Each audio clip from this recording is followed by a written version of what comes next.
You're still watching New Vision TV, and now we take a look at the analysis of the budget of 1991 and 1992 with Lynn Komjisha and Paul Busherizi. So now we continue with the budget analysis. Now we're looking at the 1991-1992 budget. The economic growth slowed to 4.7% due to the Gulf War. Wait, what was the Gulf War? How were you connected? Well, the Gulf War, I think this is the first Gulf War. So this is the first Gulf War where George Bush, the elder, went into Iraq and they went to war against Iraq. They never threw out Saddam at that time. But the net effect, one of the things that happened then was that oil prices jumped through the roof and therefore affected us growth here. Yeah. Well, so as a result, revenue collections fell short, coming to 95%. Compared to the previous year, how did the previous budget perform? Well, first of all, as he says, the revenues fell short because one of the interesting things at the time, and was still happening at this time, was that we were taxing exports of coffee. Right. So coffee that year, the prices collapsed on the international market. And even in that, so we're not getting much. I mean, the revenue from coffee was much reduced. In fact, the previous year, coffee exports had been $175 million, and now they're $125 million, which cost comparable revenue drop, because the coffee exports were 175, they fell to 125. So you can imagine there's a comparable drop in revenues that year. Right. Paul, the government planned the budget was twice the previous year. How were they able to do this? This was an interesting year in that the budget was going to be 674.3 billion shillings. From the previous year's budget was 320, so they doubled the budget. This was an interesting year because it seems this is when the faith, maybe, who knows, in the government began to kick in, because the previous year they had grants of 15 billion, and this year grants went up 15 times to 232 billion. So they were able to, a lot of this doubling was due to these grants. So you talk about coffee, and now the Coffee Marketing Board, there was a death camp which had a monopoly to buy farmers' coffee. Why was the government not happy with the Coffee Marketing Board, and how did it plan to take away the monopoly? Well, in previous budgets, the government had promised to hold the price we're giving to the farmers at a certain level. But unfortunately, I think, there's just an accident of history. From 1986, when the government came into power, to this point, coffee prices were falling. So government was struggling to keep the promise to the people. The Coffee Marketing Board was also having challenges paying them. It didn't have money. Of course, if it's getting less money than it expected, it was having problems and things. So it's around this, you could see in this budget that they made the decision finally to liberalize the coffee trade. They were going to shut down Coffee Marketing Board, and a bill to create the Uganda Coffee Development Authority that operates now had just been created. Thank you, Paul. For more of this, you can visit the New Vision website and get what more Paul is talking about, the budget analysis. Thank you, Lynn. Now, in our Daily Pearl of Africa series, we take a look at the Queen Elizabeth National Park. Now, the journey to Queen Elizabeth National Park is about 6 to 7 hours from Kampala, Uganda's capital city. This means you have to prepare to experience the adventure on the road as you warm up for the adventure at the park. Let's take a look.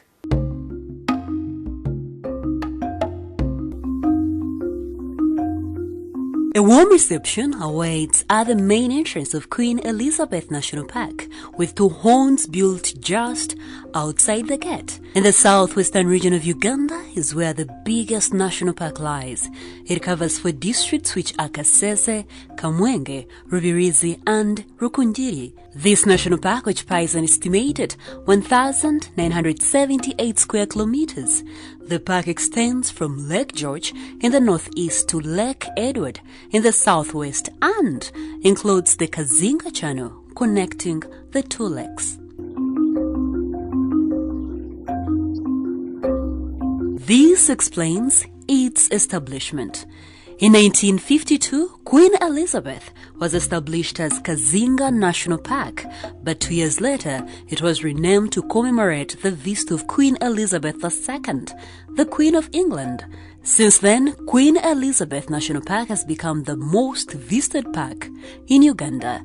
It comprises of the most popular savanna reserve and the widest variety of wildlife. Getting closer to the animals requires the use of game drives. The first encounter through the park is with these antelopes. These bring the feel of the national park as you see them running through the woods. As you enjoy the antelopes, a variety of habitats in the park include savanna, forests, wetlands, and lakes that provide a setting of an extensive range of large mammals and primates. And many more mammals you could not miss out to see, since Queen Elizabeth is home to 95 species of mammals and over 500 species of birds. Some of these birds enjoy resting on the trees on the shores of the lake.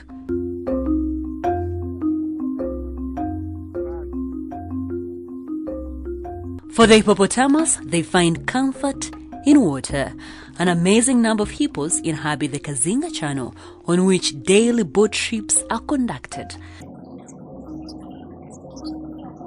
Queen Elizabeth National Park boasts of crocodiles, elephants, leopards, lions, and chimpanzees. Most lions are found in Ishasha sector.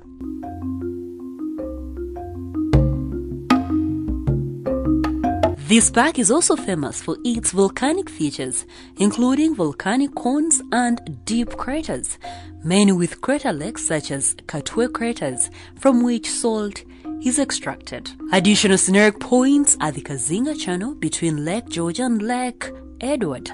Restaurants to offer the best meals are built right next to these lakes to complement your visit. But also, if you want to have those meals in the woods, outside catering within the park is offered just to make your adventure worthwhile. The climax of such adventures is at the lodges, where you spend a night, but before you say goodnight, a warm and calm evening is accompanied by this beautiful sunset.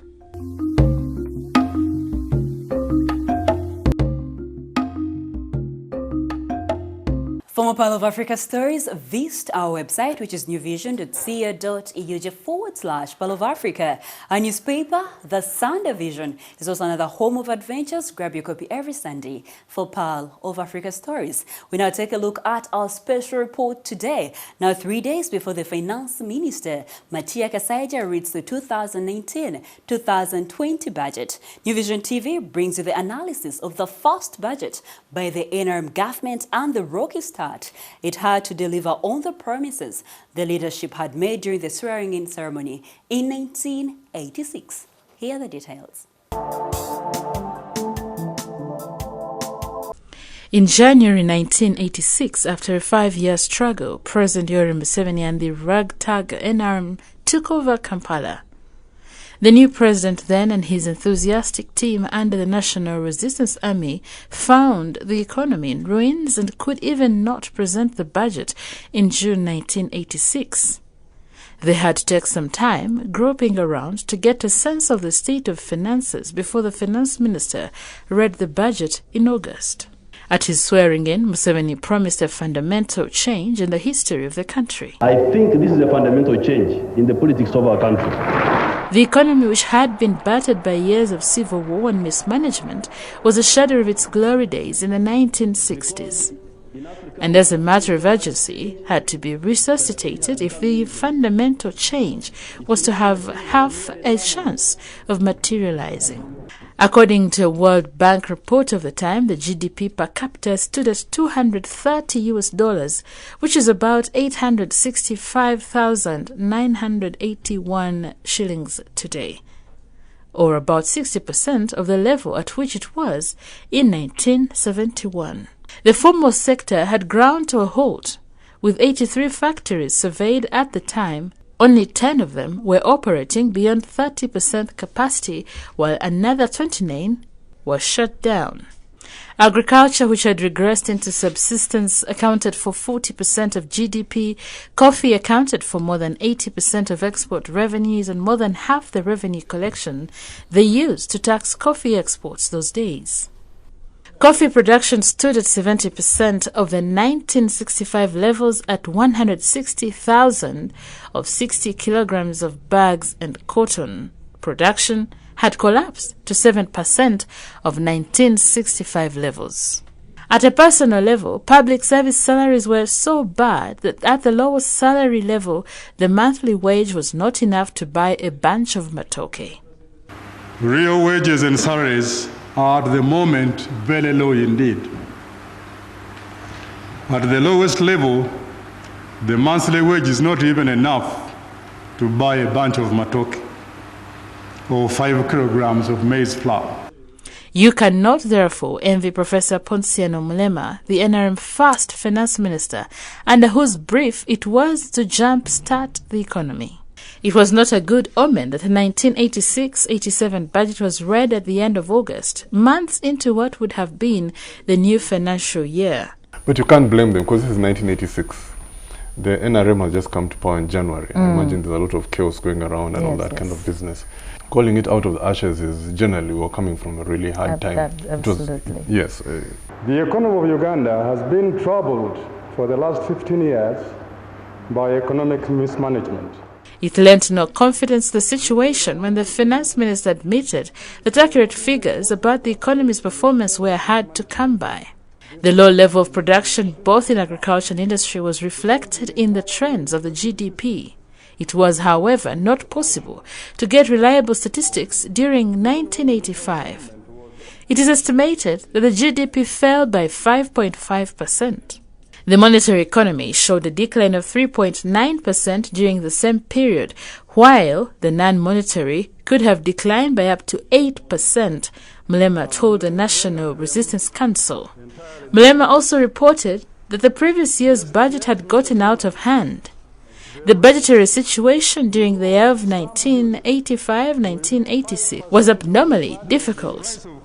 The budgetary performance was more absurd than ever before.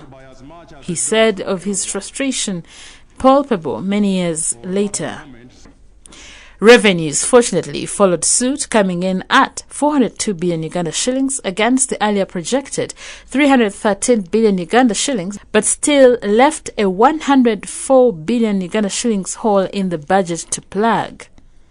Expenditures exploded during the budget because of the new requirements for emergency relief for the Luwelo Triangle, Arua, Moyo, Moroto, and Kotido, provision of free education for pupils in the above war-ravaged regions, and increase in defense spending, soldier payrolls, and logistical requirements for the military mopping up exercises. The army was trying to move, and it was an ugly time, but as the army was trying to pacify the northern area, ensued a civil war. Yes. And so immediately, war can't wait for other things. You have to pay for it. There was also a depreciation of the shilling, which affected the cost of foreign currency payments, such as loan repayments, essential imports, and travel abroad. With increased government spending came inflation. Official figures show that in 1986, inflation was recorded at 143.8% and spilled over into the next year, where it came in at 215.4%. To make sense of these numbers, it means that in 1986, prices were doubled every 6 months, accelerating further and doubling every 3 months in 1987. This meant that if you paid 1 million shillings as school fees in January in 1987, you would pay 2 million shillings in the second term and 4 million in the third.